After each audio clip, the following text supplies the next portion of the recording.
I'm Dr. James, biomedical neuroscientist, and want you to also know that we're operating here today as an integrative behavioral health coach, along with us giving some exercise therapy for our patients today, which is very, very, very critical and very, very necessary for them to have as well. Exercise therapy is very, very critical at this point.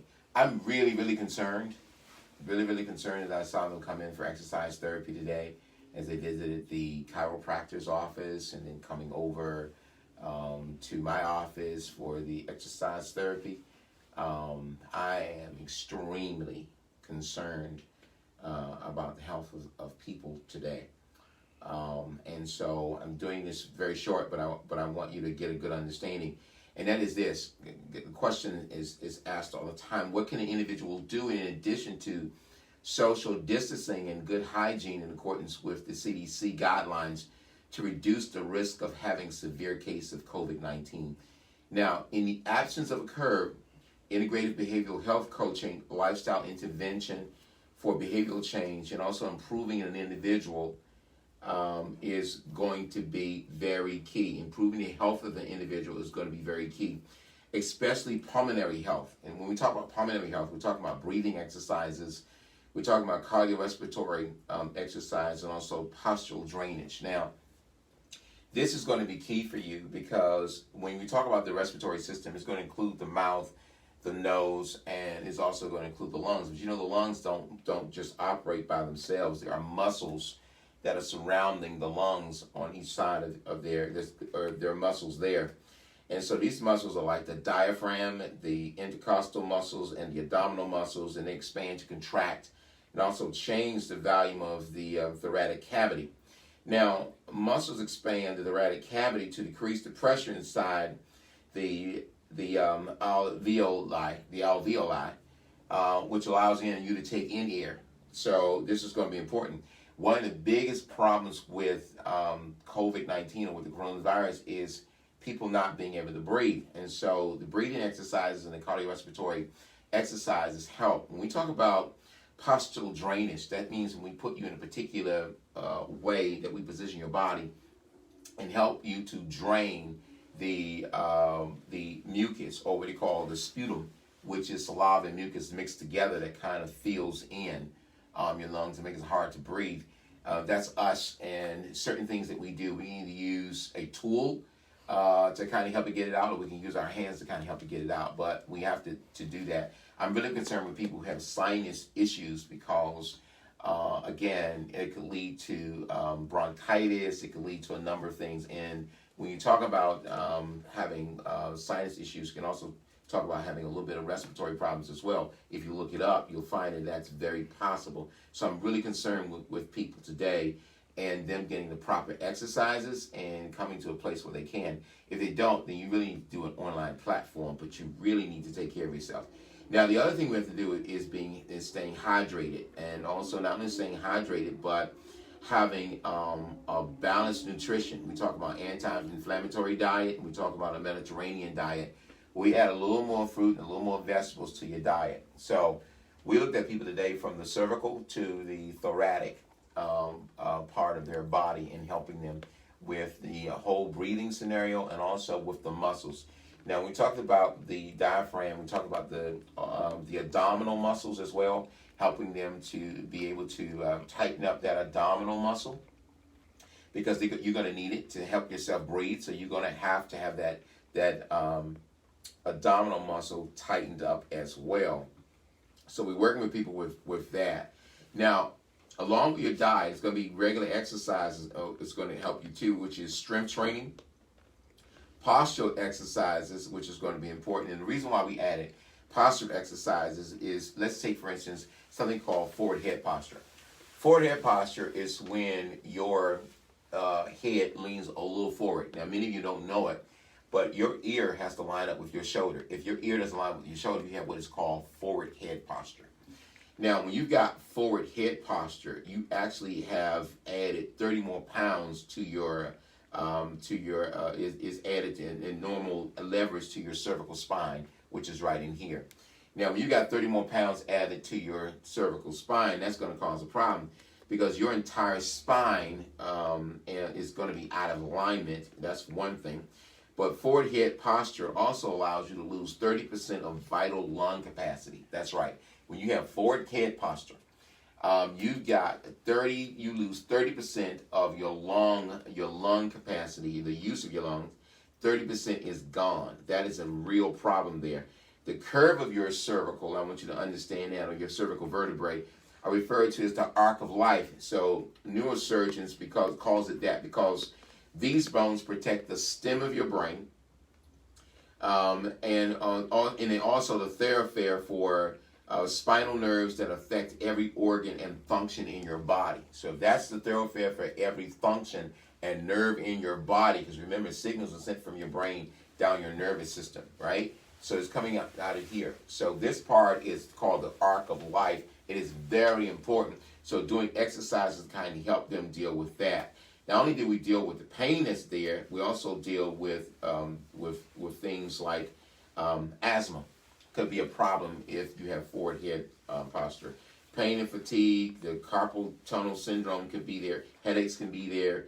Early onset of arthritis can be there. TMJ could be there. The altered blood flow is a problem. Fibromyalgia could also be an issue there. So we came on to kind of talk to you a little bit. And we're going to do a series of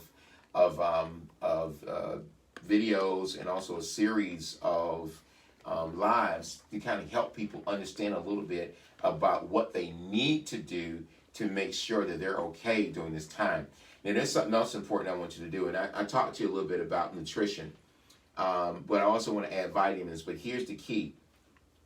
Although we did tell people that pay attention to their wellness, and in paying attention to your wellness, we have to be sure that the probability and degree of severity, if a person does get COVID-19 or coronavirus, that they're able to bounce back, they're able to survive. So in order to do that, there's some well-established means of strengthening the immune response system to many viruses, which means that we have to elevate your hydration. We have to balance your nutrition with foods that are rich in vitamin C, not just vitamin C pills, but food that is rich in vitamin C. Now, when you talk about taking vitamin C pills, which I do agree with, you should take vitamin C. But in taking vitamin C, you're going to need also a mineral. So the minerals that you need, because your vitamin intake is only as good as your mineral intake. Remember what I'm saying? Your vitamin intake is only as good as your mineral intake. So your mineral intake could be zinc, or it could be magnesium. Magnesium is a little hard on the body, so zinc is good. It helps build your immune system. Zinc is a very good thing to do. You know you don't get enough sun, which probably produces the D3 that you need, and we really don't get enough sun, especially in this period of time. So you probably do better at taking some D3 vitamin pills as well. So those are the kind of things that it is that you can do to kind of strengthen your immune system. And why is that important? And I'm glad you asked. Why is that important? Because what really happens is not the coronavirus itself or the COVID-19 itself that really gets you. It's your inflammatory response. It's the extreme inflammatory response. The immune system floods the cells with a protein called cytokines. And so when you talk about cytokines or cytokines, when you talk about things like that, we talk about the first line defenders, that when an infection comes in your body sends out its soldiers. Well, if the brain is detecting, or the system is detecting, that you got more infection in there, it floods the system with cytokines. And when the body produces a rush of cytokines, it's called a cytokine storm. So a person can actually have coronavirus, get infected, go into the hospital, and in a matter of days, they're gone. That's because there's a cytokine storm. The blood vessels become weak, allowing the fluid to leak and fill the lung cavities, and this can shut down other organs. Like you can go into cardiac arrest, your kidneys will shut down. It starts destroying other organs inside of your body. Now, normally they try to give you this medicine that President has been talking about. That medicine has not been good for a lot of people. So what they've been doing is they've used an intravenous vitamin C, which has brought people back to life. It did a tremendous job in terms of bringing people back to life.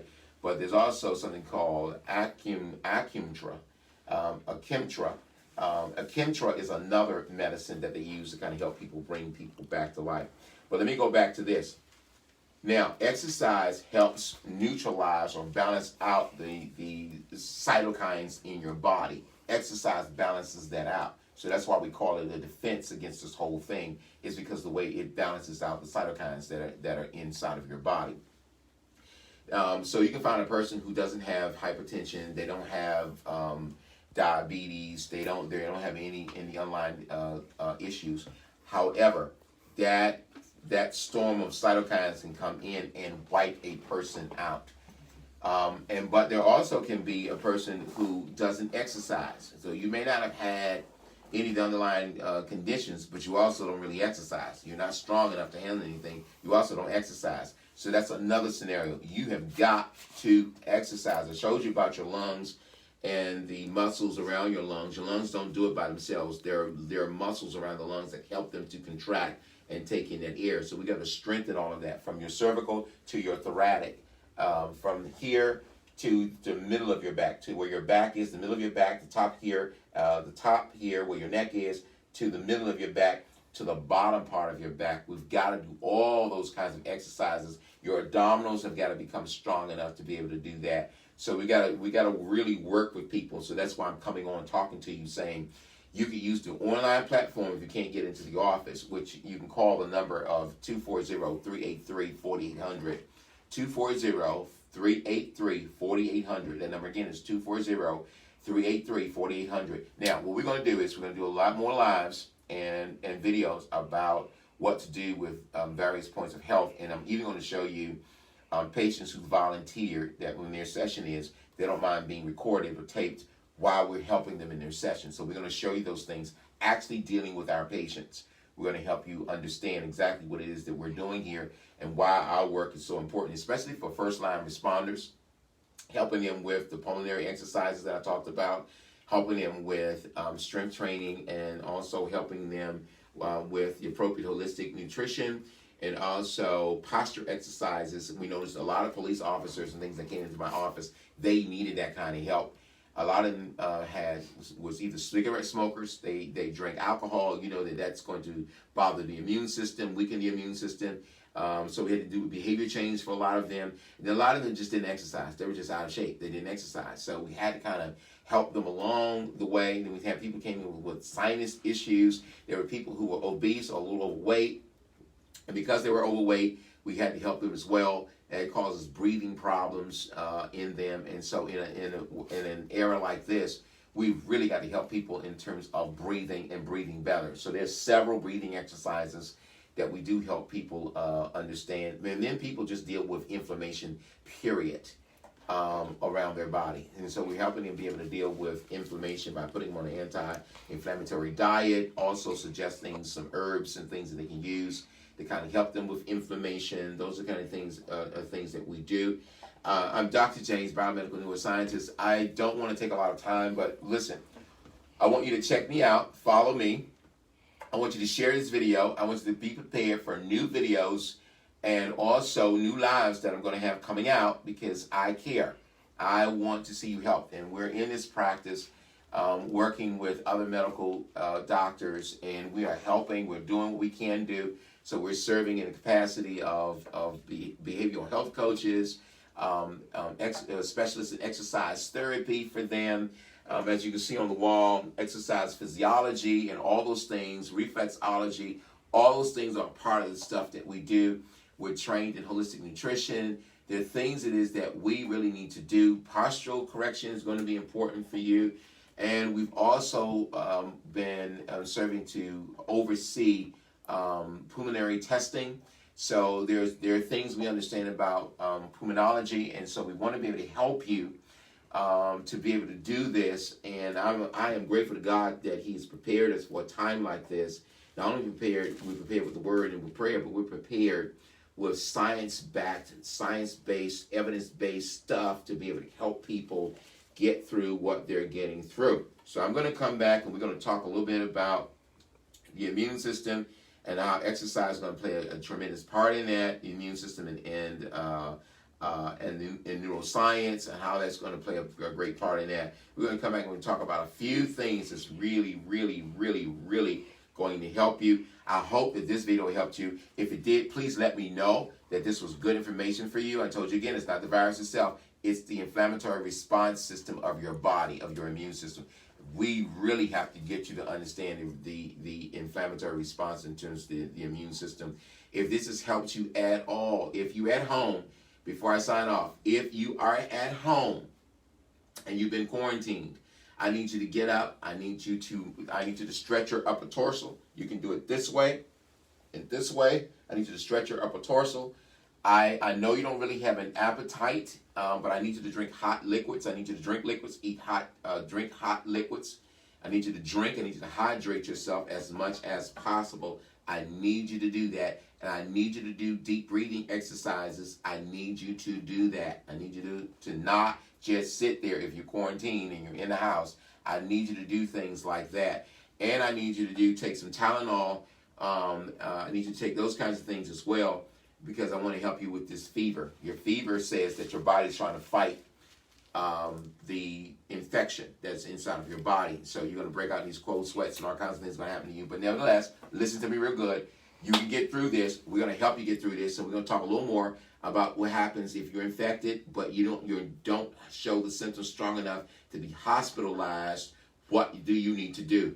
If you have been hospitalized and you go home, you know your body is weak, and there are things that we really need to do so that you can bounce back. I mean, bounce back strong. Not just say, hey, I'm still alive. That's beautiful. I thank God you're still alive, but you still got some work to do.